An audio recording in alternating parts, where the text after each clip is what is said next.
who is a defensive end. He's still so raw. He hadn't played much football. He's still pretty thin. And I think he's put on some good weight, but they're going to really need him, I think, on that defensive line. And I think he's going to really have to have a good summer. And really, I think a lot of the defensive linemen, Chuka and Dule is going to have to gain some more weight to play tackle. I think Charles Tapper is going to have to continue to improve, and then Jordan Phillips is somebody they're obviously going to be really relying on to move into defensive tackle, and so I think he's going to have to continue to get better too. I totally agree. Kersey, it's always a pleasure, man. We love having you on. Jason Kersey of the Oklahoman. You can also read all of his great stuff on newsok.com. Thanks, man. Great stuff.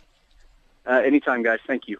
He could even go as high as number 4 to Philadelphia. I don't know whether he will, but I think he's got so much potential, and he's only been playing tackle for a couple of years. So I think people, I think people realize that this guy's only going to get better. Jason, we talked about this a little bit yesterday. I wanted to get your thoughts. Mel Kiper comes out, kind of dogging the Oklahoma guys a little bit, saying that the talent at Oklahoma is average at best, and it looked like Landry was the best guy on the team, surrounded by a bunch of average players. What did you think of his comments?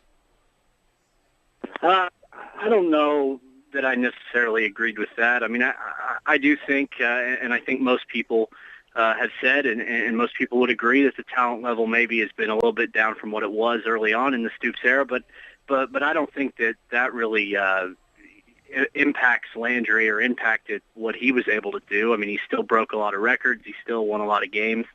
And the problems that people have with Landry, seem to just be some of the decisions he made, some of the turnovers,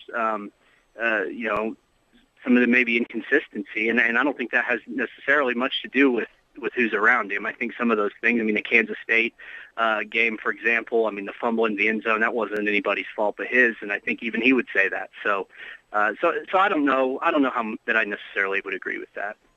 What'd you think of Landry when he was on with Jon Gruden?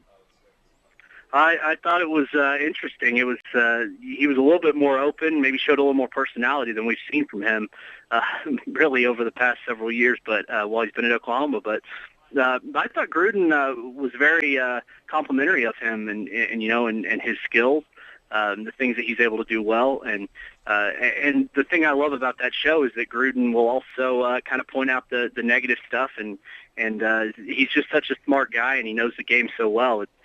Those quarterback camp shows are just fascinating. I love watching those.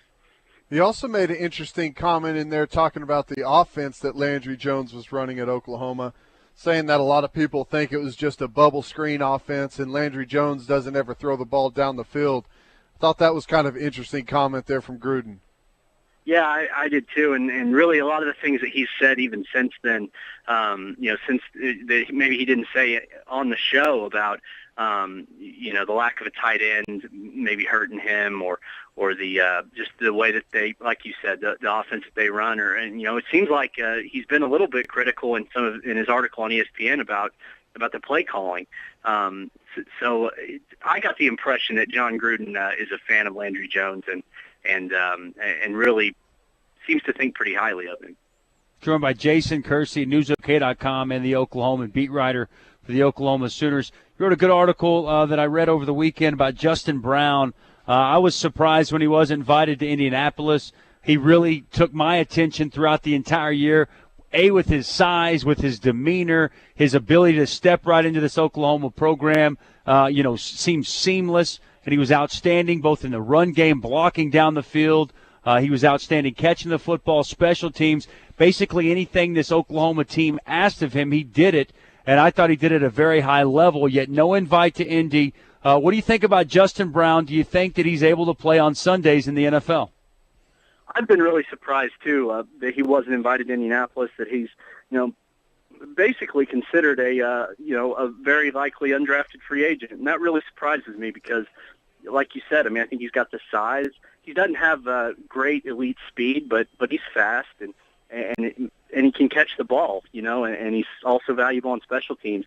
And, the fact that he came into Oklahoma out of a very difficult situation and fit right in and was an immediate contributor and had a really nice season, it really surprises me that he's not he probably won't be drafted And I do think he's capable of playing on Sundays. I think he'll probably get a shot, and who knows what will happen. But that is really surprising. Also because, I mean, the guy is there are no off-the-field problems that I have ever heard about. And, he's very seems like a very good guy, well-spoken, intelligent. That really surprises me, maybe more than anything else about OU's draft class. Jason, a lot of guys heading out, seniors departing, and even some younger guys departing early. Of these guys that are leaving, they're leaving some voids there. Who's going to have the toughest void to fill? I mean, the receiver position, given the current roster state, the guys here on campus, what position is going to be the hardest to fill? I mean, Landry Jones is gone. It's going to be hard to fill that,